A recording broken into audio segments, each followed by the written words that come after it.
Mau'izah hasanah atau ceramah agama yang akan disampaikan oleh Al-Mukarram Bapak Kiai Haji Khairul Anwar Fatoni LC, pimpinan Pondok Pesantren Al-Fat Cilegon. Kepada beliau kami persilakan. Sallu ala Nabi Muhammad sallallahu alaihi wasallam.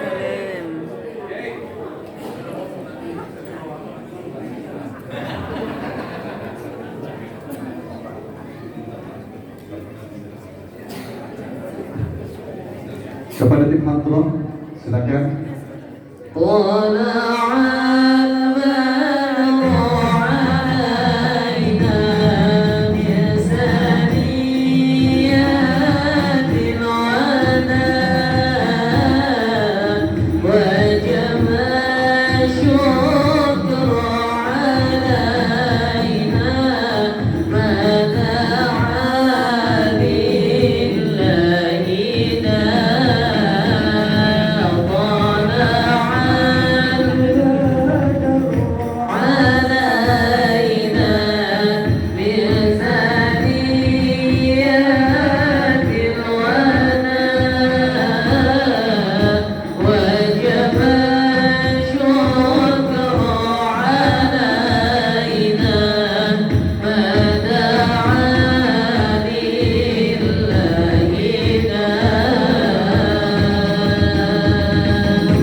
Assalamualaikum warahmatullahi wabarakatuh. Waalaikumsalam warahmatullahi wabarakatuh. Bismillah, alhamdulillah, wassalatu wassalamu ala rasulillah, habibina wa syafi'ina wa maulana Muhammad Sallallahu alaihi wa wasallam. ala alihi wa sahbihi wa man tabi'a hudah. Qala Allah Ta'ala fil Qur'anil Azim wa huwa asdaqul qailin. Laqad ja'akum rasulun min anfusikum azizun 'alaihi ma 'anittum harisun 'alaikum bil mu'minina raufur rahim. Wa qala Nabi sallallahu alaihi wasallam, la yu'minu ahadukum hatta kuna habba ilaihi min nafsihi wa malihi wa walidihi wa waladihi wa nasi ajma'in. Sadaqallahul azim wa sadaqa rasuluhul karim wa nahnu ala dhalika minasyahidin syakirin walhamdulillahi rabbil alamin. Para kiai, para asatidz, para habaib yang kami hormati dan kami muliakan, Bapak Wali Kota Cilegon, semakin percaya beliau pulang dari umroh dan semua kita bisa umroh. Bapak-bapak, ibu-ibu, hadirin wal hadirat, mudah-mudahan kita semua menjadi orang-orang yang dirahmati oleh Allah Subhanahu wa Ta'ala. Amin. Tidak lupa saudara saya, sahabat saya yang mulia, Ketua Majelis Ulama Kecamatan Citangkir, kemudian beliau berlimpah kesehatan dan kebarokahan. Bapak Ibu hadirin rahimakumullah, kenapa sih para sahabat itu menjadi orang yang paling mulia setelah para nabi dan rasul? Orang yang paling mulia itu nabi dan rasul. Di bawah para nabi dan rasul itu para sahabat. Silahkan orang sholat sampai kayak tiang, puasa sampai kurus kering, tidak akan jadi sahabat. Kenapa kok sahabat itu begitu hebat? Karena sahabat Nabi pernah memandang Nabi. Karena sahabat Nabi pernah melihat Nabi. Urusan ibadah, tanyakan bapak-bapak. Sahabat Nabi itu ada yang masuk Islam umur 65 tahun, sibuk perang, sibuk jihad. Ada yang masuk Islamnya umur 70 tahun, 2 bulan meninggal. Tapi kenapa kok sahabat itu hebat? Kata Nabi, bukan karena banyak sholatnya, bukan karena banyak puasanya, tapi apa yang tertanam di dada mereka. Apa yang tertanam di dada para sahabat? Kecintaan mereka kepada junjungan kita baginda Nabi besar Muhammad Sallallahu alaihi wasallam. Bapak Ibu, syariat itu turunnya cuma 10 tahun. Sholat turunnya menjelang Nabi hijrah, puasa, zakat, puasa, haji, itu semua di Madinah. 12 tahun Nabi di Mekah. Nah, ini yang dibangun apa? Yang dibangun adalah keimanan, yang dibangun adalah kecintaan, yang dibangun adalah mahabbah kepada Nabi. Sehingga kemudian ketika Nabi berhijrah ke Madinah, para sahabat sudah siap untuk menerima perintah Allah. Orang itu beribadah itu ada 3 golongan. Satu, ada orang karena beribadah takut neraka. Kenapa bapak sholat takut masuk neraka? Kenapa ibu puasa takut masuk neraka? Ada orang beribadah karena pengen surga. Kenapa bapak sholat dia masuk surga? Kenapa ibu puasa dia masuk surga? Orang yang beribadah karena takut, orang yang beribadah karena kepingin, satu saat dia akan capek. Tapi orang yang beribadah yang ketiga itu karena senang, nggak ada capek. Ada bapak-bapak senang ngaji 2 jam, 3 jam lenteng. Kalau yang nggak senang 10 menit itu udah mual. Ada ibu-ibu ini senang puasa aja, masya Allah. Ibu-ibu tuh rajin puasa biasa. Kalau bapak-bapak jangan ditanya, Bu. Berangkat doang dari rumah puasa sampai pabrik buka. Kenapa? Karena senang. Maka kita ini berkumpul pada malam hari ini karena kita ingin membangun rasa senang itu. Karena kita ingin mengikatkan hati kita dengan jangan dikira Bapak dan Ibu kita duduk malam hari ini Nabi nggak tahu sampai majelis kita dikenal. Sampai ya Rasulullah, jamaah muhajirin lagi ngumpul baca sholawat, maulidan, disebutkan satu-satu oleh malaikat. Ada yang ngajinya itu sambil nyender ngantuk ya Rasulullah. Ada yang ngipas aja ngipas. Itu sampai kepada Nabi. Kita bisa bayangkan Pak, kalau Nabi diceritakan yang baik, saja disampaikan kepada Nabi oleh malaikat, bapak-bapak, ibu-ibu, jamaah muhajirin dan kumpul baca sholawat, pengajian dalam rangka maulid Nabi pasti senyum. Dan orang yang membuat Nabi tersenyum itu yang menyenangkan Allah. Orang yang menyakiti Nabi itu dilaknat oleh Nabi. Orang yang menyenangkan Nabi disenangi. Maka kita berkumpul dalam rangka bangun senang itu meningkatkan hati kita dengan Nabi. Barang siapa yang pengen masuk surga, barang siapa yang pengen ketemu Allah, barang siapa yang pengen dicintai oleh Allah, tapi jalannya bukan melalui jalannya Nabi, salah jalan. Gak bisa kita sampai ke Allah kecuali melalui jalannya Nabi. Karena Nabi yang diutus oleh Allah. Al-Quran mengatakan, "Qul in kuntum tuhibbunallah fattabi'uni." Kiblatnya rasa cinta kita kepada Allah, senang kepada Nabi.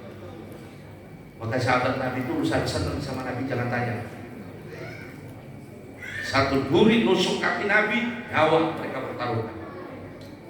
Ada seorang sahabat dia mengatakan, kalau hari ini Nabi kakinya tertusuk duri, saya tidak ridho, lebih baik nyawa saya yang diambil daripada Nabi tertusuk duri.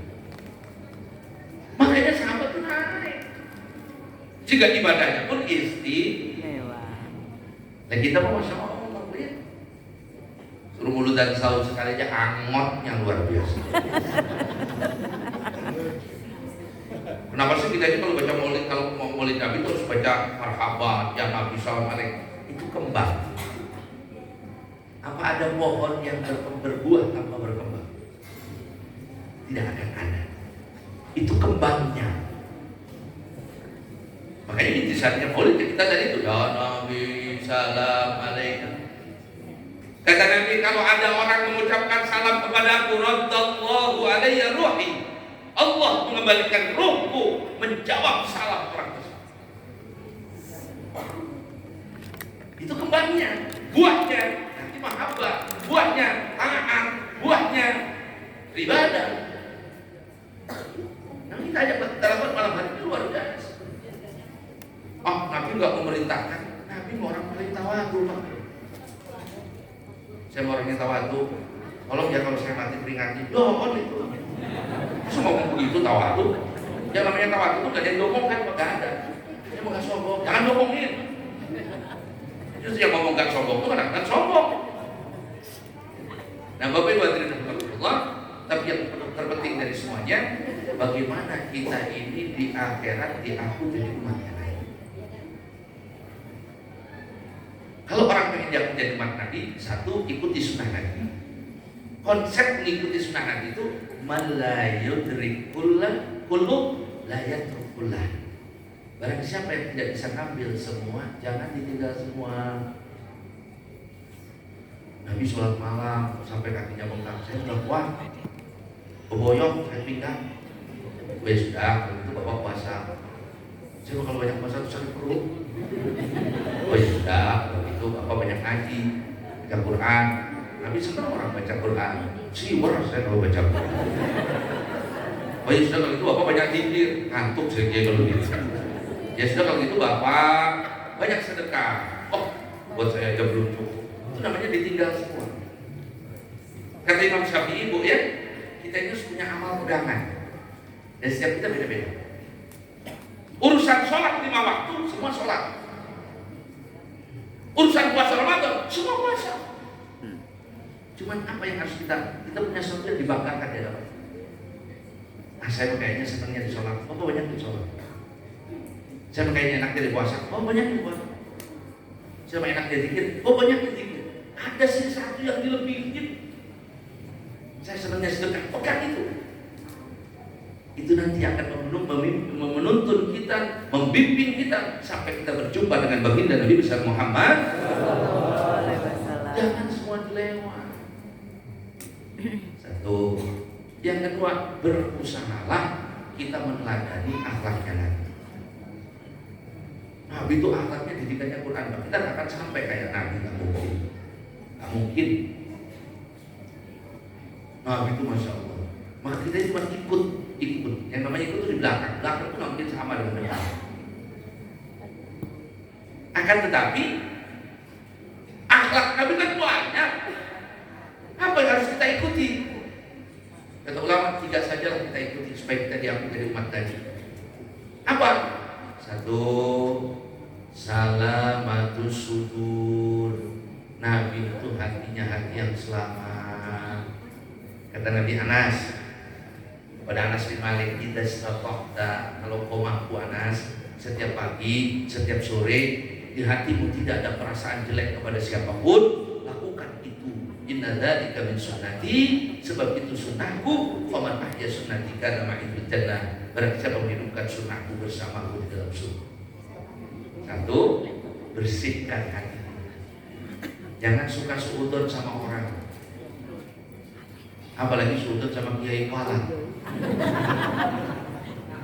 Kalau suudzon sama ketua DKM, semi kualat.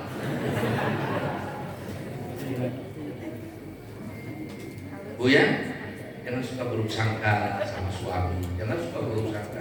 Hidup orang yang paling sengsara itu hidupnya orang yang buruk sangka. Kita ini sekarang disandra hidup kita ini. Kenapa nggak tenaga tertentu?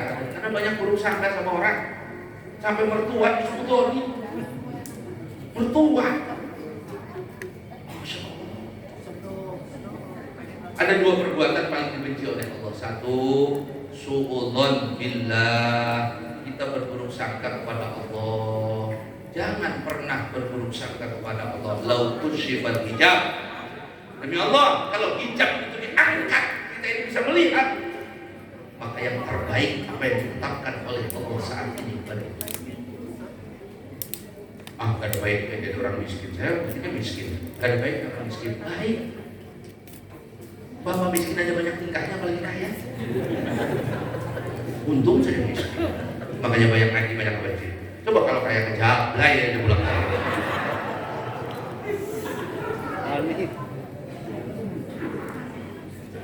Sakit itu ada banyak. Orang sakit jangan didosain, orang sakit dibersihkan, dosanya diangkat derajat. Dan kalau kita bisa melihat di balik hijab, apa hebatnya orang sakit? Gak ada hebatnya, penyakit kok. Kita ini tanpa sadar kalau sakit ingat sama Allah. Model kita ini kan pakai kepepet itu baru musuh. Kalau kepepet, terus sakit baru musuh ke Allah. Ya Allah, ya Allah. Takut bener sama mati. Ya Allah, ya Allah. Kita nggak pernah begitu. Kalau nggak sakit, mungkin kita nggak diangkat derajatnya. jangan berburuk sangka sama Allah. Jangan berburuk sangka sama. Yang kedua, jangan berburuk sangka terhadap sesama hamba-hamba. Siapapun itu. Jangan berburuk sangka sama para pemimpin. Untungnya apa? Bapak yang buat sendiri. Yang diburuk sangka enak makan, enak tidur. Bapak buat sendiri ngerong-rong. Itu bahasa Korea itu. Rong-rong. Lah, urusannya apa? Ya, bapak itu nggak ada apa-apanya sama dia. Yang belum bisa apa kita? Ibadah terganggu, badan terganggu. Itu baik sangka aja sih. Mungkin ada rahasia Allah di balik ini. Ya Bu ya, ya Bu, jangan buruk sangka sama suami. Kalau suami belum pulang malam-malam Ibu husnudon. Kalau suami pulang minyak wanginya rada beda, husnudon. Kayaknya bisa di toko minyak wangi cobain gitu. Kan enak. Ya, dan orang itu untuk membersihkan hati itu yang paling efektif itu cuma dua. Satu, kasratul dzikrillah, perbanyak berzikir kepada Allah. Ibadah itu yang tidak dibatasi waktu, tidak dibatasi keadaan, cuma zikir. Ada waktu nggak boleh sholat, zikir bebas. Sholat terus punya wudu, zikir bebas.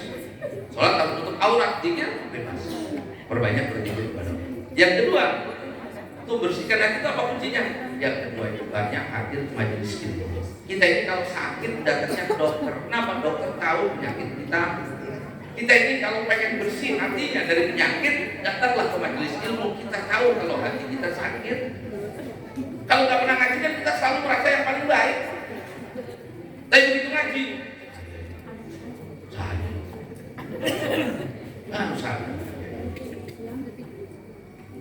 Banyaklah dulu di majelis ilmu, sebab itu menjernihkan, membersihkan hati kita.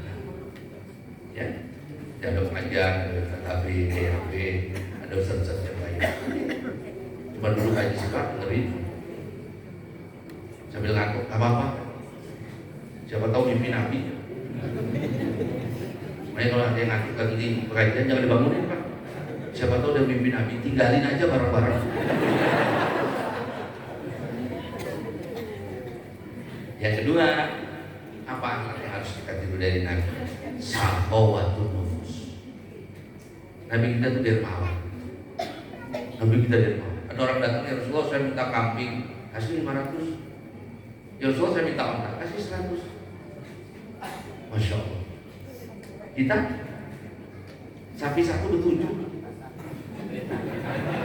Sapi satu kan begitu Pak Kiai, itu batas maksimal. Yang bagus itu satu sapi satu orang. Kenapa Bapak nyari teman lagi? Kurang 3 saya mah gabung. Ngapain? Udah Bapak berempat aja, anaknya berempat udah. Kan dinaikinnya enak di akhirat. Udah sapinya kecil yang naikin gendut-gendut. Itu kalau sapi boleh ngomong-ngomong, kau begini saya jadi sapi. Apalagi yang beredar di grup WA itu. Kalau dulu ada beredar itu, 1 ekor kambing cukup untuk serumah remah itu kambing. Ada itu kan, kambingnya satu orang. Kerbau sapi 7 maksimal, jangan lebih. Yang bagus, kerbau satu. Nah itu korbannya 100 ekor sendiri. 100 ekor sendiri. Wah, orang yang dermawan itu disebut oleh Allah. Ada bapak-bapak, sholatnya gak banyak, sholat sunnahnya gak banyak, darah pulsa enggak, tapi dermawan, lebih disenangi oleh Allah. Daripada orang yang banyak ibadahnya, pelit. Ada orang biasa, dermawan, lebih disenangi oleh Allah daripada ustaz, pelit. Maka orang dermawan melebihi yang lain. Dan kita mau pelit. Ibunya, Masya Allah, sodako aja minta kembalian gitu. Ada bapak-bapak kalau kotak Jumat lewat berapa orang lewat melek.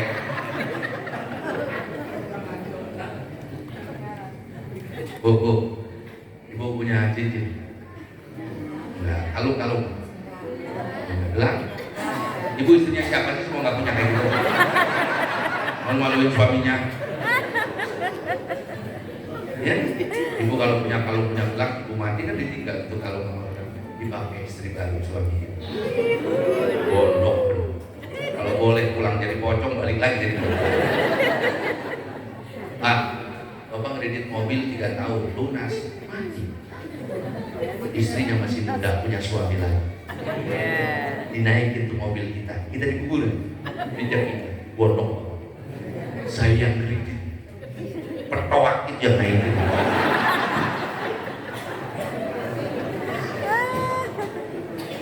Makanya yang milik kita itu yang kita bawa di akhirat itu adalah apa yang kita gunakan di jalan Allah. Orang yang paling nyesel di akhirat itu 2 orang. Satu, orang waktu hidup di dunia sibuk cari duit, sibuk usaha, nggak sempat sodako, nggak sempat menggunakan hartanya. Begitu mati, anaknya sedekah, anaknya berangkat umroh, anaknya bikin masjid. Itu bapaknya nangis. Apa kata bapaknya? Saya yang capek, saya yang dihisab, anak saya yang masuk surga. Nangis nyesel. Ya Allah, kenapa dia anak saya yang masuk surga? Saya malah dicek. Yang kedua, orang yang paling menyesal di tubuhnya itu orang yang waktu hidup di dunianya banyak ngajak orang berbuat baik tapi jalannya enggak. Itu saya tuh. Ya apalagi bapak-bapak. Kita kan begitu ke anak kecil. Nah, bapaknya nggak pernah. Kita nyuruh anak kita sholat dua, kita di kuburan nangis. Saya yang nyuruh. Katanya yang nyuruh dapat pahala. Iya, tapi tidak sebesar yang menjalankan. Ya Allah. Nah, maka dia menjadi menyesal. Orang yang sedang berbagi itu luar biasa. Pedulilah satu sama lain. Saya mau lihat Pak Kiai buat sedekah, buat makan aja gak cukup. Kalau gitu Bapak bersedekahlah dengan baca tasbih, tahmid. Wah itu juga suka lupa saya mah. Kalau gitu Bapak Ibu sedekah sama senyum. Ketemu orang nyengir, ketemu orang nyengir. Itu juga nggak bisa. Muka saya mah Pak Kiai kalau nyengir malah serem. Oh ya sudah kalau gitu takufu salah. Hindarkan orang dari jelek kamu, itu sedekah. Jangan ganggu orang, jangan sakiti orang, itu sedekah. Kita ini punya telinga 2, lidah 1, suruh banyak mendengar daripada banyak bicara. Hati-hati dengan WA grup medsos. Gak semua orang hatinya sama ketika kita ke WA itu. Ada yang lagi kesel, ada yang disumpah. Akhirnya apa? Ucapan kita menyakitinya tanpa sadar dan di akhirat dia menanyakan itu kepada saya. Yang ketiga, enggak juga tengah malam begini baca-baca panjang. Yang ketiga, kalau orang itu pengen diaku umat Nabi, akhlaknya apa? Yang kelihatan dari Nabi kita yang paling istimewa. Yang ketiga, rahmah di ibadillah, punya kasihan sama orang. Kasihan. Bu. Ya. Kalau yang dagang itu orang miskin jangan ditawar sampai bengkok. Berapa Pak? Sekilo 50.000, 10.000 ya? Ya Allah.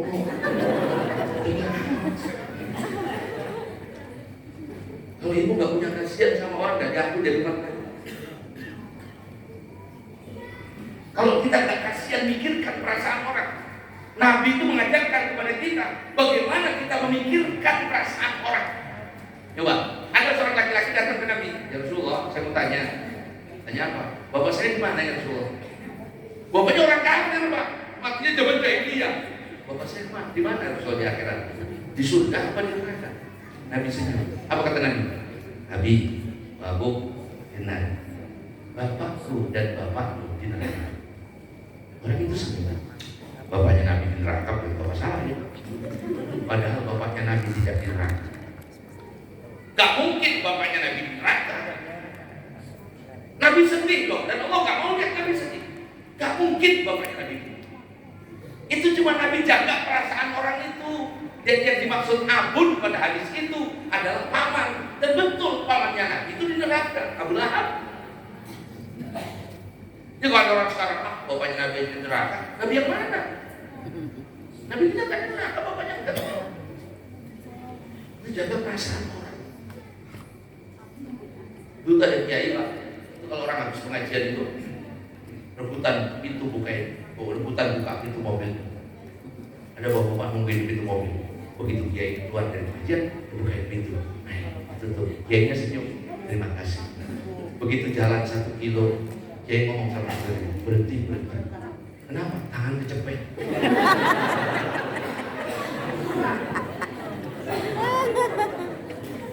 Tangan saya kecepet. Berhenti, dibuka, darahan. Kata supirnya Pak Kiai, kenapa nggak tadi waktu nutup pintu tuh Kiai ngomong tangan kecepit? Kalau saya waktu itu ngomong tangan saya kecepit, pasti yang nutup pintu jadi sedih. Gara-gara dia tangan saya kecepit.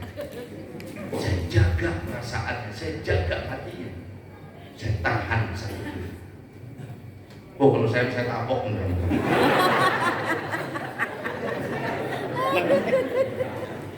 Tuh, amin. Kita nggak ada kasihannya sama orang sekali. Pak kata Nabi, jangan kau belikan anakmu sesuatu yang anak tetangga nanti kepengen dan bapaknya tidak bisa membelikan, maka kau sudah menyakiti tetangga. Anak saya mau beliin apa terserah saya, betul. Tapi bapak pikir anak bapak punya temennya bapaknya nggak sama dengan kita. Begitu anak itu melihat anak kita punya sesuatu yang dia tidak punya, dia minta bapaknya nggak sanggup membelikan, sedih. Kita yang ditanya di akhirat. Sampai itu jaga perasaan. Dulu tuh ada kiai punya anak perempuan bu, perempuannya dibelikan kalung sama ibunya. Kalungnya 3 lapis. Gede-gede rantai motor, gantungannya masjid pak. Jam dinding.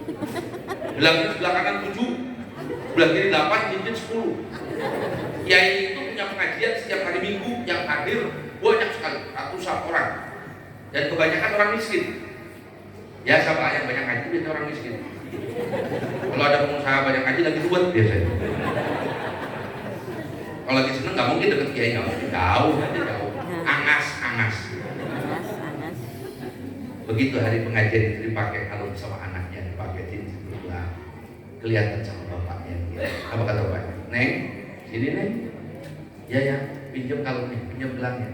Lepasin kalungnya, lepasin gelangnya, lepasin dipalu, dibopok sama bapak. Nangis anak. Kata ibunya, ayah mentega, anak lagi seneng-seneng kok dibuat nangis. Apa kata Pak? Lebih bagus anak saya menangis daripada hati orang miskin hancur melihat kalung anak saya. Coba. Makanya ibu kalau pakai kalung jangan gede-gede norak. Yang kecil tapi mahal. Gantungannya berlian. Kata ibu boro-boro kiai, saya mau nggak gede nggak kecil. Boro-boro yang gede yang kecil aja enggak. Boro-boro yang mahal yang murah kok itu menasib. Sudahlah syukuri saja betul. Jadi ibu tuh kita harus punya kasihan satu sama lain. Ya. Ibu yang jadi suami, yang istri kasih suami. Ya Allah, suami ini luar biasa. Pagi berangkat kerja, sampai kantor, sampai pabrik, bentak-bentak sama bos. Di jalan salah belok, ada yang laksoni. Sampai rumah dipelototin nama ibu kakek dan bagus bapak itu.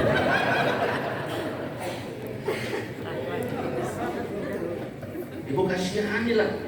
Ya Allah, ya suami saya masya Allah. Mencari yang halal dari pagi sampai sore. Kalau ibu ada begitu, pulang itu disambut. Pak, kasih ibu kita ini, masya Allah. Ibu tuh dari pagi ketemu pagi, ngurus rumah, ngurus anak, ngurus suami ibu ya. Gak lelah, bapak ibu kita di luar biasa. Kasihani mereka. Coba bapak bayangkan, kalau bapak punya anak 4, nangis semua, ibunya nggak ada. Apa yang dilakukan? Starter motor bro. Stres. Coba kalau ada ibunya, satu dipegang, satu dilus, satu diban, sakti. Maka kasihani ibu. Wait, kalau kita sekali kasihan kan enak. Kasihani istri kita supaya tidak masuk neraka. Jaga baik-baik. Ibu. Ya. Bu. Ya. Kalau pakai dasar lengan pendek jangan keluar-keluar.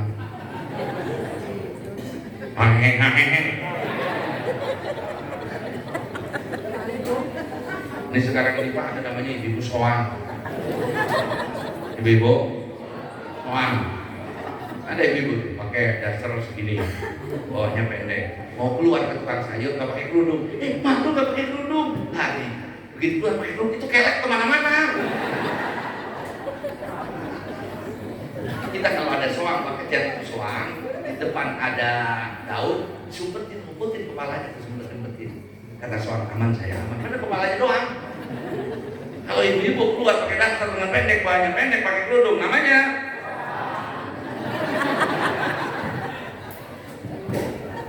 Ingat-ingat ibu-ibu. ada begitu kan? Gak ada sih,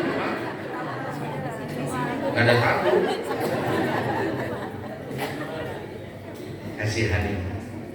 Kasihani tetangga kita. Jangan sakiti tetangga kita dengan bau makanan kita. Ya. Jangan sakiti tetangga kita dengan bau durian. Bapak beli durian, tetangga yang mabok, kirim enggak, nyakitin. Ya. Jangan sakiti anak-anak kita, kasihani anak-anak kita juga. Jaga mereka dari api neraka, arahkan mereka kepada hal yang baik. Maka intinya kalau orang itu punya rahmah, nanti dia akan jadi umat Nabi. Satu saat Nabi itu melihat jenazah orang kafir. Orang kafir orang Yahudi jenazah. Nabi nangis. Kata sahabat, ya Rasulullah, kenapa nangis? Itu kan orang Yahudi, ya Rasulullah. Kata Nabi, yang saya tangisi, saya tidak bisa menyelamatkannya dari api neraka. Nabi bukan cuma orang Islam yang disayang, ya Allah, sampai semua makhluk. Dan itu akhlak itu ditiru oleh orang-orang yang dicintai oleh Nabi. Dulu ada kiai Pak, pisangnya sekebon dicuri orang, sekebon. Kata santrinya, Pak, pisang sekebon dicuri orang. Kata kiai, ya Allah, mungkin malingnya itu gak makan. Mudah-mudahan kalau udah curi pisang dia bisa makan. Kasihan, Masya Allah. Coba kalau Bapak, saya bergeledek itu maling. Saya nanam dia panen. Sampai maling dikasih, maling dikasih. Itu akhlaknya Nabi. Kita sekarang gak ada kasihan sama orang. Makanya di agama ini kita kasihan, sayang, rahmat. Imam harus kasihan sama makmum, jangan panjang-panjang. Kan namanya kasihan. Oh, makmumnya tua-tua, ini aja lah. Pokoknya kalau ada imam sering baca surat Al-Ikhlas, itu mesti imam favorit. Itu aja imamnya, kenapa? Surat Al-Ikhlas. Ya. Makmum harus kasihan sama imam. Kasihannya di mana? Yang jadi makmum wudunya yang baik, wudunya yang bagus. Kalau bapak sholat jamaah, wudunya nggak bagus, itu ganggu imam. Coba kalau percaya, kalau ada imam bacaannya macet, padahal imam itu hafal Quran, nggak pernah macet, baca surat Al-Ikhlas dia mongkok. Menjalin. Itu pasti ada makmum yang wudunya nggak beres. Pengaruh imam, muatannya berat. Kata imam berat banget. Ya tolonglah imamnya. Kalau salah, oh subhanallah, nanti sampai begitu. Sampai kalau yang salah pun negornya dengan bahasa yang indah, dengan bahasa yang baik. Gak main kamplong, main bentak. Kan Nabi begitu. Sampai ada seorang laki-laki yang kencing di dalam masjid itu, Pak. Laki-laki kencing di masjid. Hadis yang terkenal itu Rasulullah kencing dalam masjid. Sahabat puluh marah, kebukin aja Rasulullah. Jangan, biarkan dia buang air kecil. Satu, karena dia laki-laki, Pak. Laki-laki itu kalau kencing diputus mendadak, acak-acak. Najisnya jadi kemana-mana. Makanya kata Nabi, biarkan dia kencing, biar dia selesai. Jangan diputus mendadak, nanti acak-acakan. Yang kedua, orang kalau kencing diputus mendadak, nyakit. Selesai kencing, kata Nabi, tuh bawa orang apa? Nih, Rasulullah kan. Kata Nabi, Pak, ini masjid, buat sholat. Lain kali kalau masjid jangan masjid. Nanti harus pulang. Masya Allah. Coba kita, oh kurang ajar orang. Nah kalau rahmah ini hilang, maka kita akan menjadi orang yang jahat. Maka ibu harus kasihan. Ya, kasihan satu sama lain. Kita peduli satu sama lain. Jangan mengukur orang dengan badan orang, ukur dengan badan kita sendiri. Kita kalau dibegitukan kan nggak mau, ya jangan begitukan kepada orang. Ibu nggak senang dijelekin sama orang, ibu jangan jelekin orang. Kita nggak senang dihina orang, jangan dihina orang. Apa yang orang senang, kita senang orang melakukan kepada kita, kita senang dihormati, dimuliakan, lakukan itu kepada orang. Udah, itu lakukan. Kalau orang senang melakukan yang orang lain senang lakukan kepada kita, lakukan kepada orang lain. Udah, itu sumber akhlaknya. Maka semuanya harus peduli satu sama lain, ya, harus penuh rahmat, punya kasihan satu sama lain. Karena itu hari ini saya juga kasihan sama bapak ibu, udah nungguin nama. Namanya kalau saya panjang-panjang nanti saya nggak diambil jadi makna. Saya kasihan bapak ibu udah ngaji dari jam 8. Udah luar biasa. Mohon maaf atas segala kekurangan. Wassalamualaikum warahmatullahi wabarakatuh.